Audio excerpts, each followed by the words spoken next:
হবে। আমরা তাদেরকে জানিয়ে দিতে চাই, হুমায়ুন কাদের চৌধুরীর সাথে যারা রাজনীতি করবে তারাই রাঙ্গুনিয়াতে রাজনৈতিকভাবে নিরাপদ। হুমায়ুন কাদের চৌধুরীর বিরুদ্ধে চলবে তারাও হুমায়ুন কাদের চৌধুরীর কাছে নিরাপদ। শুধু হুমায়ুন কাদের চৌধুরীর কাছে নিরাপদ থাকবে না যারা সন্ত্রাসী, যারা চাঁদাবাজ, যারা মামলাবাজ, যারা সাধারণ মানুষকে হয়রানি করে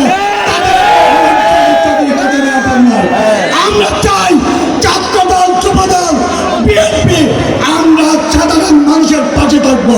হুমায়ুন কাদের চৌধুরীর বার্তায় একটা এদেশের ন্যায়ের শাসন প্রতিষ্ঠা করার জন্য দীর্ঘ 24 বছর সালাউদ্দিন কাদের চৌধুরী রাঙ্গুনিয়াতে জনসভা করেছেন।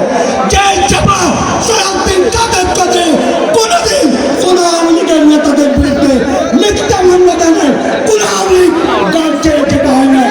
কিন্তু আমরা রাঙ্গুনিয়ার সন্তান যখন এমপি বানিয়েছি, আমরা যারা ছাত্রদল, যুবদল, বিএনপি করে আমরা লাইলাতুল কদরের নামাজ বাড়িতে পড়তে পারি নাই, পর্যন্ত করতে পারি নাই। আমাদের বিরুদ্ধে হাজার হাজার মামলা দিয়ে আমাদেরকে রাঙ্গুনিয়া থেকে তাড়িয়ে দিয়েছে। কিন্তু আমরা 5 তারিখের পর এই পর্যন্ত আমরা বিএনপির নেতা কর্মীরা রাঙ্গুনিয়ার সাধারণ মানুষকে নিরাপত্তা নিশ্চিত দিয়েছি। আমরা কোনো অবৈধ মানুষকে এখানে থাকতে দিতে চাই না।